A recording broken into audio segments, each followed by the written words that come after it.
Hello and welcome back to our Empowered Leadership Discussions podcast. Hello, Tinny, welcome.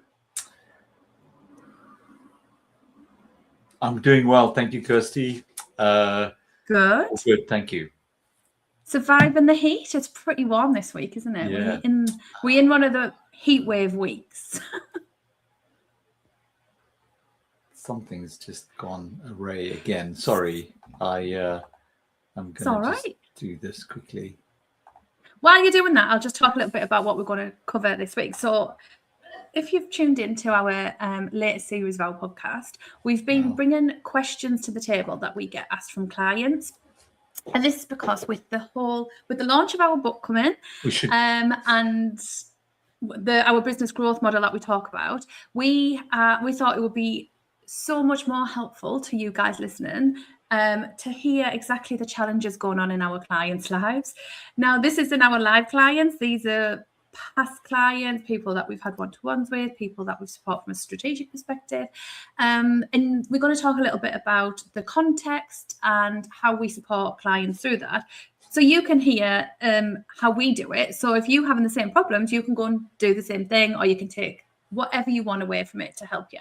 So the whole purpose of this series is the small but mighty. It's the SMEs, it's the leaders, owners, founders that are building, growing, scaling SMEs. And we want to provide you guys with as much support as possible to help you grow sustainably and to take your people on that journey with you. So the question this week, Tinny, the question we talk about is, how do I get my team to do what I ask? Now, that's a loaded question, right? There's so much context needed for that question. But I want to talk today just a little bit of a generalized of that question, because fundamentally, when someone comes to us and they say, someone's not doing what I ask them, how do I manage them? How do I get someone to do what I want? There's more to the conversation, isn't there? There's not just someone purposely doesn't just disregard, or very unlikely to just not do what they've been asked to do. Yeah. So folks are disengaged. They're not clear on what the ask was. You know, there's numerous things in the background that's going on. And also we've assumed people might know what's been asked or how we've asked things for something to be done. It's all about the setting and managing expectations approach. You've got the whole clear communications piece, so it's how do we combine all of those things so that moving at pace, we don't just assume and then things don't happen on the way that we wanted them to happen because of our own assumption, and we haven't set and managed expectations clearly with our team or a team member, and even understand whether what it is we're asking them, we're just assuming they can and have got space and there aren't other priorities and all of those things. And having discussions around that also helps get buy-in into fulfilling something. And I think the initial problem's never the problem, is what I would say. When people come and say people aren't doing something or so-and-so hasn't done what I've asked, there's always something else at play that the individual hasn't thought about or considered or been told about. And I think let's just start with how our style of supporting is. And this is, if you're listening, and there's so many different leadership and management styles, and we are absolutely don't say this is what you have to do, but or like that's the way to do it. Our approach is very collaborative, isn't it? And it's very, people take ownership, responsibility for themselves. We all adults in the room, but it's very supportive and collaborative. However, what we do see sometimes is a little bit of the very traditional style of leadership, where it's a bit of carrot and stick, a bit of tell, a bit of, micromanagement happens. So I think the first starting point for me is understanding the kind of style that you lead and manage, becoming aware of self, of like yourself, of how have you asked for this? How do you show up? How do you empower and motivate your team? How do you communicate what you're asking? And I think that's sometimes the most difficult piece, because we naturally go external to the problem, right? The problem's not me, the problem's them. They have not done what I've asked, so that's their problem, right? Yes, yes. The starting with self is very important. It's also as soon as you go into micromanagement, you've lost control. You've got to take 2 steps back on what's caused that for you. And yes, when the house is burning, let's get everybody out the house. That's a different space, but that's not something that we need to do on a consistent basis. The house isn't burning down every day. So look at when you step into micromanagement, there's something that you're not trusting. There's something that you haven't empowered people around you. There is elements around communicating clearly, assumption of an ask will get done because of the rank I carry, and. So all of those aspects are things that's pain.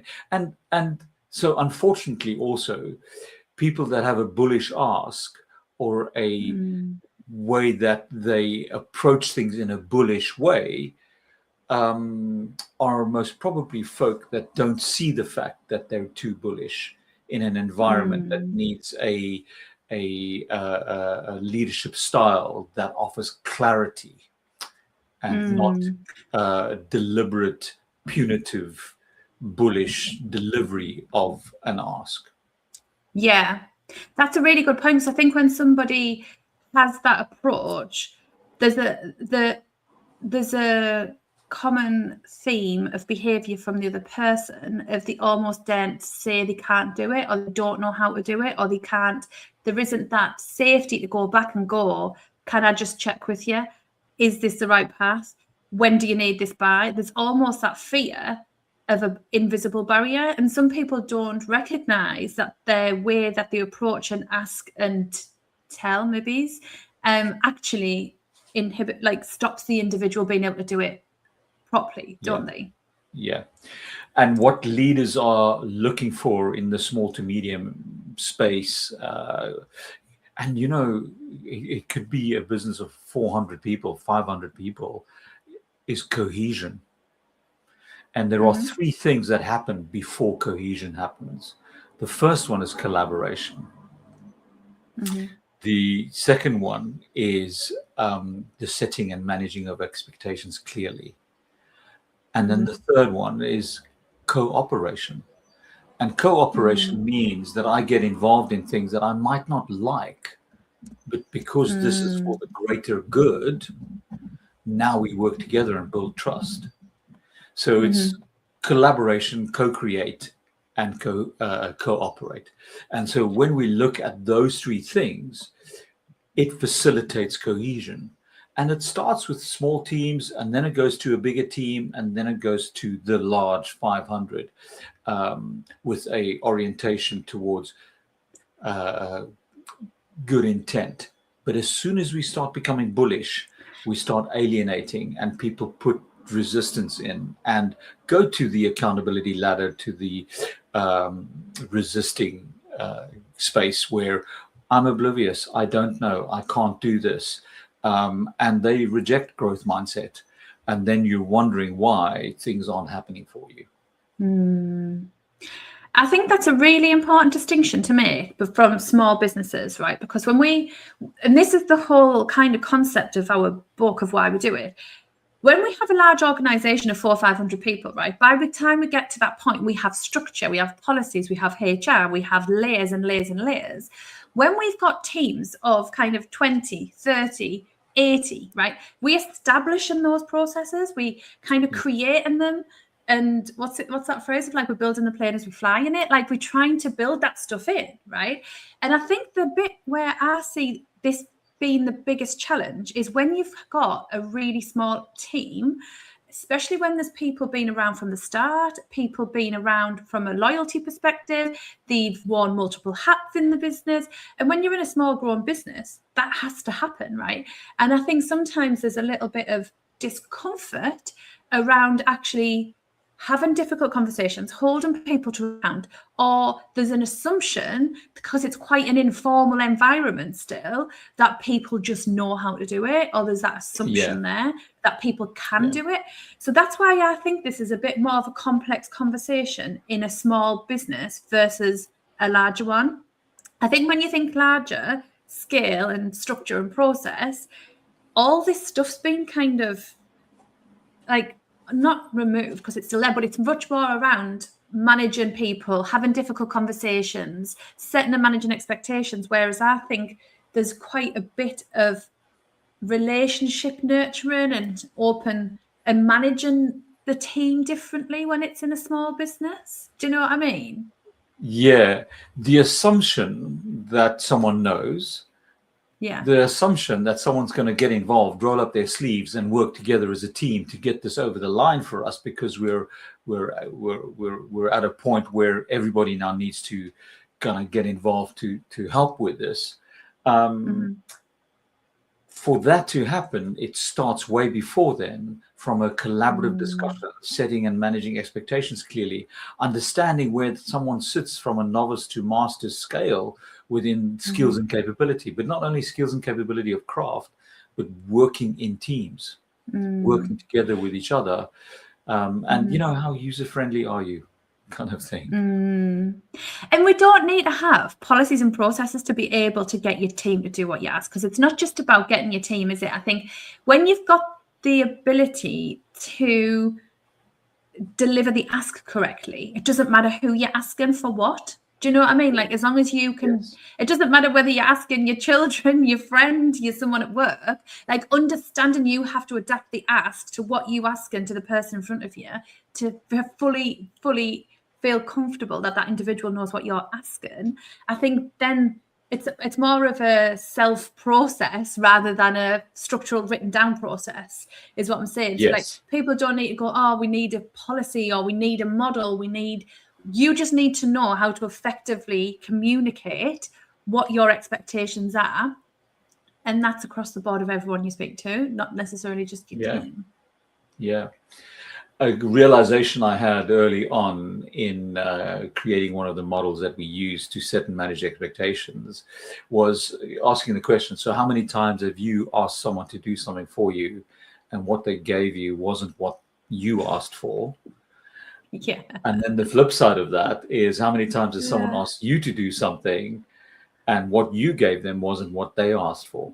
And those things are just because of the alignment of the communication and creating a structure to better set and manage expectations just helps the fluidity, which then goes to the collaboration, the co-creation, the cohesion element of where we're going with all of this. But always an interesting flow and dynamic when we work with teams.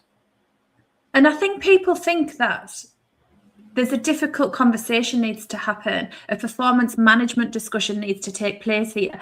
Whereas actually, if we just rewind to the point of them being asked, like, I know we've talked a lot about the initial stages of this, like, so we haven't actually said, so what would happen if someone didn't do something, or how do I get them to do something, right? What's the consequences of them not doing something? Because 9 times out of 10, we can eradicate the problem by asking correctly in the first place. Obviously, if you've confirmed understanding, everyone's on the same page, the expectations are being communicated clearly, and your team is still not doing what they should be doing, that's a very different conversation. That's accountability. You know, there's so many conversations that need to happen before we get to the formal procedure of this being a performance management conversation. So whilst we focus on that initial communication, that's the reason why, because we believe that most challenges or problems or mis-expectations can be resolved with an open, clear ask and of setting expectations. And personal responsibility of the person asking. The person asking almost makes their ask in their way, and that's their responsibility done. That's their job done. Well, actually, that's only the start of it, isn't it? For me, it's like Yeah.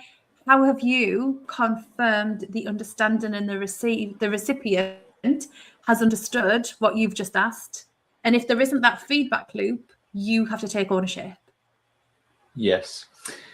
So how many times have you walked away from a conversation saying, that's not going to happen? They didn't get it. They just did not get what I've just asked. And the reason for that is, so when you get to a performance management conversation, it's a performance management conversation with the person that's missed the expectation. And if the expectation wasn't set, you've got to performance manage yourself. And that gets missed. And so it's those conversations that are tough conversations to have. So when we get to a performance management space, can I thoroughly say that the build up to that has been me setting clear expectations and managing those accordingly with the individual? Yeah. Because this performance management conversation, if that hasn't been done thoroughly, it needs to be a performance management conversation with two people, you and them. Yeah. And you've got to help yourself straighten up a little bit in that space for yourself. And it's as soon as you walk away from a conversation, say, that's not going to happen. Redo. Yeah. Redo the conversation. So things like that. And things like, sorry, Tinny. No. So just to finish off that space is that because you want someone to do something for you, take responsibility of making that ask palatable for them. Yeah. And I was just going to say, so if you're sitting and listening and thinking, well, how do I do that? Let's just share some kind of like simple questions or approaches or terms. And I think really simply off the top of my head, for me, it's like that feedback loop. Have I checked you understand? Can you just let me know what you're going to do? Explain to me, what does that look like from your perspective? Like, is there anything you need from me to enable that to happen? Like, I need to make sure that the person in front of me has, in their own words, communicated back to me that understanding, right? So that's like the first thing. Is there anything you would add? So there's a couple of things. So it's, are we both clear on the understanding of what needs to happen? What's going to get in your way? I.e., I'm going to say yes to Kirsty, but then John comes and asks me something similar, and I've got that yes/no conversation that I'm having with them. Then the next thing is, can I do it? Is my skill set in place? And then the last thing is, do I want to? Am I bought in? Is this, from an attitude perspective, do I want to do it? So it's getting clear on what needs to get done from an understanding perspective between the two people that are talking through the ask, understanding what might get in your way from a hurdles perspective, getting clear on the skill set required to get it delivered. Oh, it's going to be easy. Oh, no, it's a growth opportunity. And then, do I want to actually give it a go? Am I stepping into this? And yes, I'm committed to help. So it's not a difficult conversation. It's just a clear conversation that needs to be happening. Yeah. And I think sometimes, and there's an element of when there's a power dynamic difference where this stuff gets overlooked, and I think there's an assumption from the line manager that the individual in front of you has automatically thought about all of this stuff, but actually sometimes they need help to process that thought. Yes. Particularly around priorities.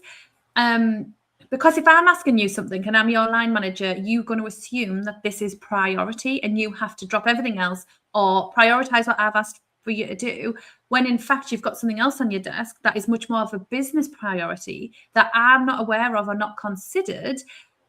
You need to be able to invite those conversations, to have an open conversation, to say, where does this sit in my list of priorities? I've got this going on. Is what you're asking me to do more of a priority? Yeah. Allow your manager to make that decision. Put the responsibility back on them rather than going away. And I've done this, like, as someone who's been managed by someone who doesn't communicate very well, and sat and thought, well, what do I do? I've got like 5 things that I know they want, like, tomorrow. I'm going to have to stay up all night and get all this done. Whereas actually the adult approach would be to go back to that individual and say, what's the priority here? Like, what do I need to put at the top of my list, and allow them to make that decision? Yeah. And then we bring in the layer of who people are. And so there is pace that needs to be considered. Some people work at pace and are rushed and want to get things just over the line, whereas others are considered. And so when those two people meet from a setting and managing expectations perspective, the understanding needs to be even more thorough. So the rushed individual that wants to get things over the line needs to slow themselves down. And the person that's overly considerate needs to speed themselves up a bit. So it's bearing those things in mind. And then we go to the I need detail, I don't need detail discussion as well. And so so it's all of those things that need to be considered in all of this. So it becomes a layered conversation. It absolutely does. And I think a big thing what we do is, because we have our own colour assessment, don't we? So based on Carl Jung's assessment of the 4 colours of how we communicate, there's other assessments, there's other communication tools and things out there, but that's the one that we use. And we do that practically with every client, because whilst we don't start off bringing it in, it becomes evident very quickly that different communication styles are actually what's the barrier to helping people do what they've actually been asked. So what we see often is the kind of red fast thinker just tell somebody one line, one message, one email, boom, I've done it, I've communicated, I've moved on, I'm on to the next priority. We have the person sitting at the laptop who's a blue, researching and looking at the detail and panicking, thinking, I haven't got no time to do this, I don't really know what they're asking. And never the two shall meet from an expectations perspective unless they become really intentional about that conversation.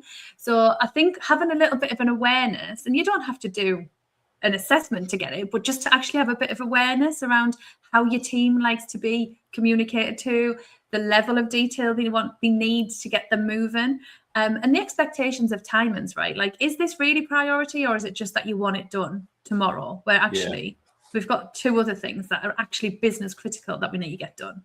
It's about an awareness piece as well, isn't it? Yeah, it just triggers another thought. And the red and blue can work so brilliantly together if they understand each other's methodologies. And I've seen a blues tell a red, hey, you're running too fast here, slow down, give me a little bit more detail. And the red saying to the blue, hey, you know what, could you just speed that up? Just give me the high level so that I can actually go and do something with it at the minute. I get that we need to go back and do some research, but just give me something for the minute. And so now it becomes a conversation and a collaborative conversation. And so seeing the benefit of working together with your differences. Yeah.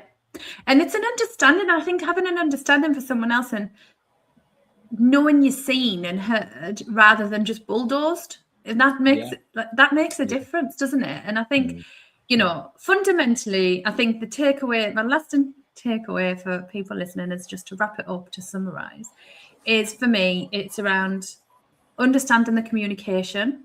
How are you making the ask? How are you doing the feedback loop? How are you confirming that expectations between you both? Accountability. How are we holding people to account? How are we taking our accountability for ourselves and making sure that there's a feedback loop at the end from positive, negative, positive, constructive conversation. So that would be my kind of 3 key takeaways around how do we get your team to do what you ask. And just on the feedback piece, there are those who resist feedback and those who embrace feedback. And it's how can we help the resistors to embrace, would be a piece in working with teams. Because feedback needs to be pursued. We all want to just get better. That is such an interesting topic. And maybe that needs to be a question around how do we give feedback to someone who doesn't want it? Yeah, and I don't want to be. I don't want to offer a dad joke. I'll put it on my list. Yeah, what the age-old saying is, feedback is the breakfast of champions, and it's how you absorb that and how you get nourished from it, rather than putting up a blocker for yourself. But you need to create the environment for feedback to be had constructively. Yeah, you need to water that. You need to encourage it. You need to ask for it yourself. You need to lead with that vulnerability. And then the comfort of people that when they ask for it, they're not going to get ripped apart. It's not going to be a negative. It's like, it's an environmental thing, I think, of like, how are we creating that environment for people to openly develop and get better? I'm just thinking, my little girl, interestingly, always asks for feedback after she's done something, because she does sport a lot and she competes, and she always asks for feedback. So just on reflection, I just feel like, I've not intentionally done that, but I've obviously created that invitation for her to do that. So that's quite a nice takeaway on reflection. Nice. Okay, so let's wrap up today's session, Tinny. So hopefully people will have got some takeaways on how to get the team to do what they want. And our question next week is an interesting one, and it's one that we do support growing businesses with, because we find it quite a tricky thing. How do we go from being one of the team to managing or leading the team? Because like we've said previously, in growing businesses, you might have found yourself mucking in, getting involved, getting amongst it, doing the do every day. But as the business grows and evolves, your role needs to change. You might step up into a management role. You might become the leader. So how do we go from being one of the team to managing or leading the team? So that's our topic for next week. So please come back and listen to what we've got to say. Tinny, thank you so much for another great session today. Thank you, Kirsty. Yeah, it's always, and like sessions like these are as dynamic as discussions of setting, managing expectations and communicating with teams. It needs to be fluid and exchange of ideas rather than points of view. Yeah, agree. Anyway, we hope you have got something from that, and thank you so much. We'll see you next week. See you next week.